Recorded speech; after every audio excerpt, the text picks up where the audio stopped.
Billionaire father sees black waitress let disabled son lead a dance step and changes her life forever. The silence that fell over Kingsley's, Manhattan's most exclusive restaurant, was so thick it seemed to have weight. Conversation ceased, cutlery froze in midair, and dozens of eyes fixed on the small space between the tables. 10-year-old Lucas Montgomery was visibly shaking, his legs in metal braces wavering as he reached out to Diana Johnson, the restaurant's only black waitress. The live piano began a soft melody, and the boy's impulse to ask someone to dance came without warning. "Sir, control your son," Manager Thornton's sharp voice cut through. "That's inappropriate. This is not a dance hall, and our employees are not here to entertain children." Richard Montgomery, owner of Montgomery Investments and one of the richest men in the country, swallowed hard. It was the first time he had taken Lucas out to dinner in public since the accident that partially paralyzed his legs 2 years earlier, a mistake he would not repeat. "Lucas, sit down," he ordered, low but firm. Diana remained motionless, her gaze shifting between the manager, the billionaire, and the boy whose hand still hung in the air. In her 5 years working there, she had learned to become invisible, especially to customers like Montgomery. "Mr. Thornton, I'm leaving. My shift is over." Her voice was calm as she removed her apron and placed it on the tray. Then, to everyone's amazement, she smiled at Lucas and took his hand. "I can't dance in an apron." Richard stood abruptly. "What do you think you're doing?" Diana held his gaze. "I'm accepting an invitation, sir." Before anyone could interfere, Lucas took a hesitant step forward, his foot dragging painfully, the metal of his braces screeching. But Diana didn't guide or hurry him. She adjusted her pace to his. "She's getting fired tomorrow," whispered a woman at the next table. Richard watched, paralyzed. A memory struck him. Elizabeth, his late wife, dancing with Lucas in the living room. "It's not about perfection," she had said. "It's about connection." As Diana followed Lucas's clumsy steps, something in the boy's eyes changed. Fear gave way to intense concentration, shame to shy pride. For the first time since the accident, he wasn't being guided, helped, or corrected. He was leading. "Mr. Montgomery," the manager's voice interrupted. "I can assure you this will never happen again. She will be properly disciplined." Richard didn't respond. Lucas's smile was the only sound echoing in his mind. Diana led the boy back to the table after 3 dance steps. "Thank you for asking me," she said formally, as if speaking to an adult. "It was an honor." When she turned to leave, Richard stopped her. "Wait." His voice sounded different, almost unrecognizable to himself. "What's your full name?" "Diana Johnson, sir." Richard nodded slowly, repeating her name as if memorizing it, then took a card from his jacket and held it out. "My office. Tomorrow at 10 a.m. The restaurant held its breath. Diana accepted the card without emotion, though her hand trembled slightly. "Dad," Lucas called as she walked away. "Why did you do that?" The question hung like an accusation. Richard watched his son and, for a brief moment, saw not just the child Elizabeth had left in his care, but a complete human being whose wants and needs he had ignored for 2 years. As dinner proceeded in awkward silence, no one noticed Diana's glance before she left. Not fear or resignation, but calm determination, contrasting with the storm in Richard Montgomery's eyes.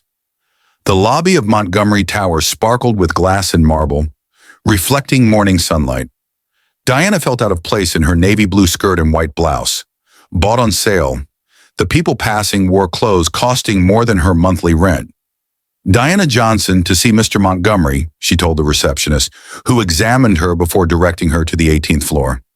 In the elevator, Diana clutched her worn purse, feeling not fear but quiet determination from having faced worse. Miss Winters, a woman in her 40s with a sharp gaze, met her.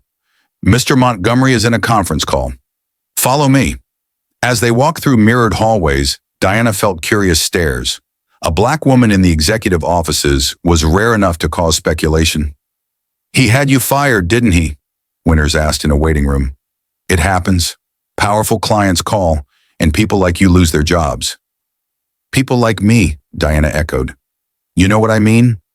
Winters adjusted her glasses. "Employees who don't know their place." Diana smiled, unamused. "And where exactly would that be?" Before Winters could answer, her phone rang.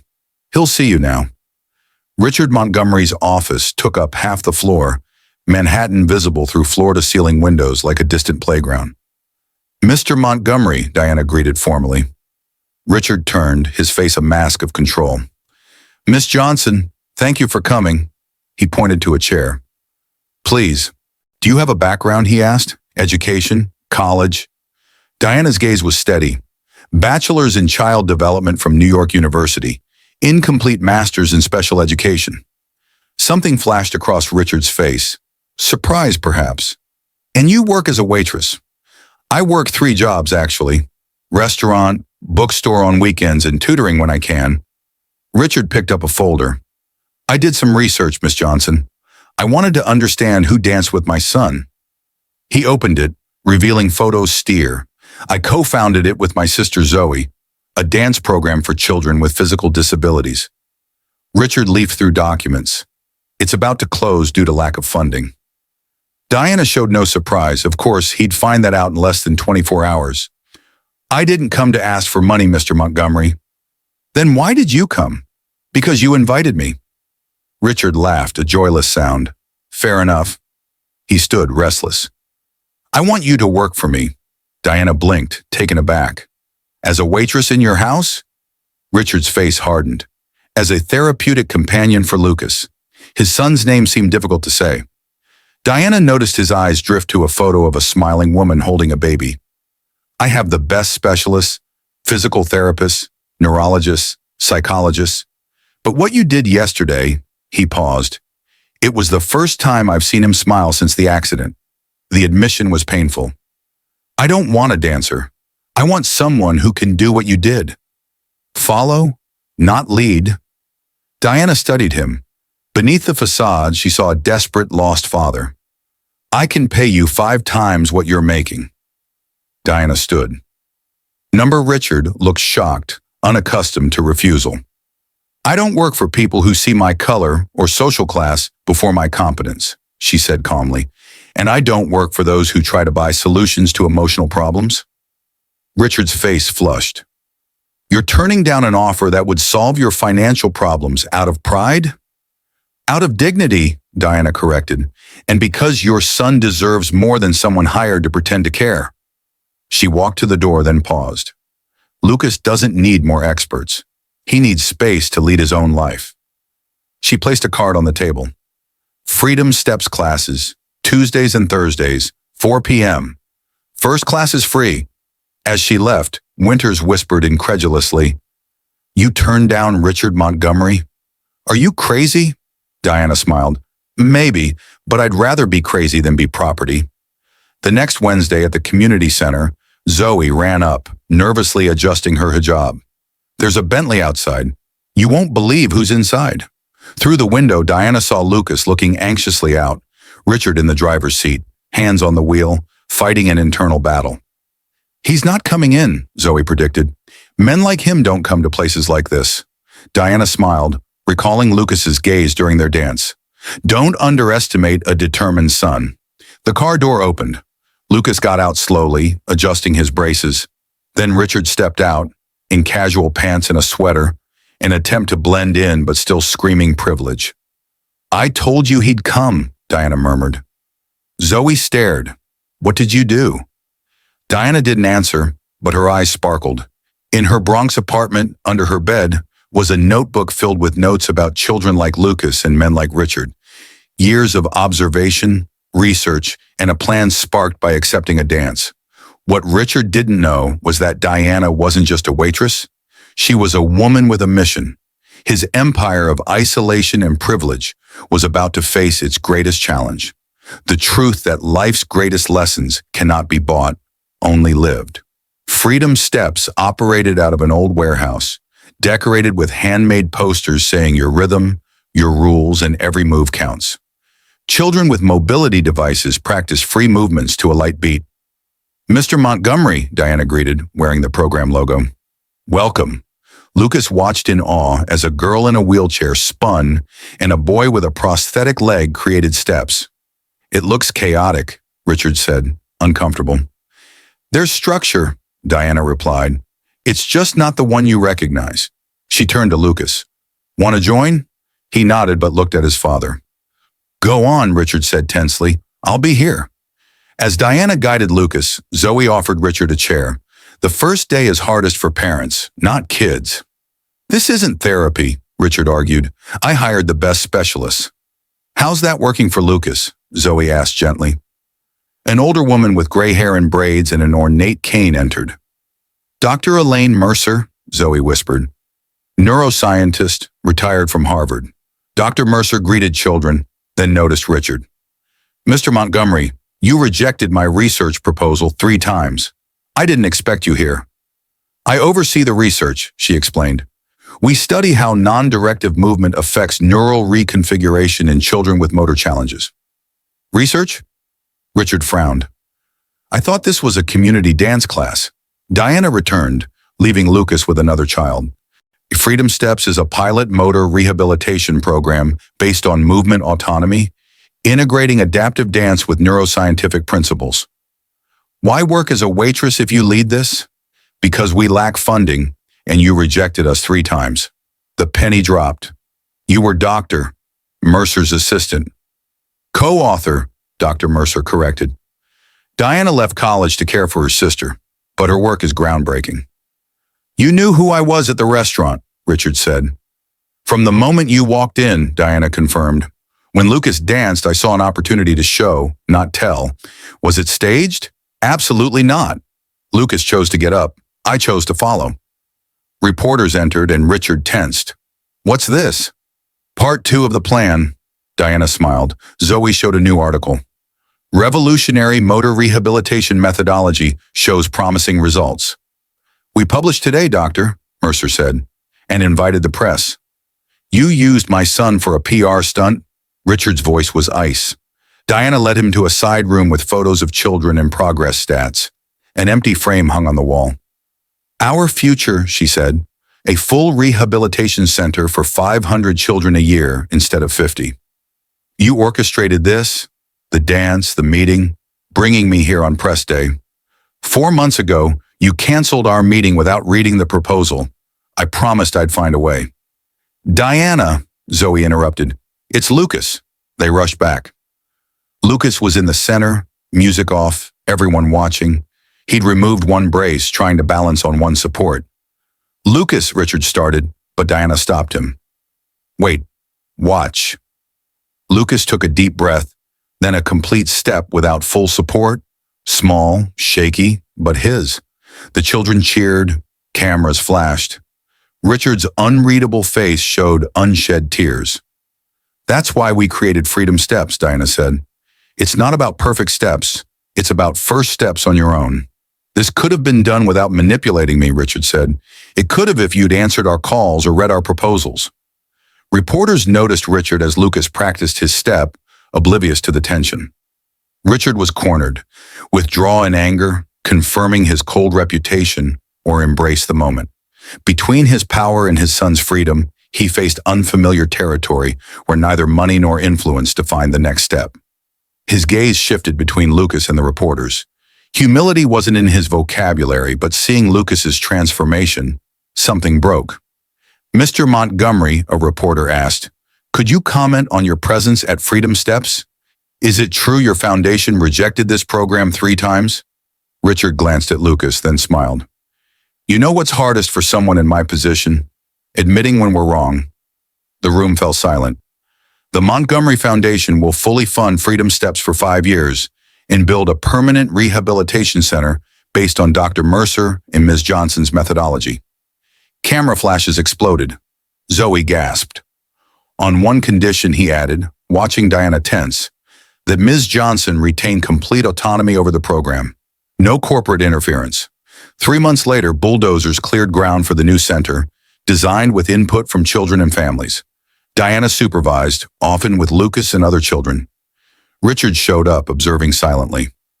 I never thought you'd attend board meetings, Diana said one afternoon, reviewing plans.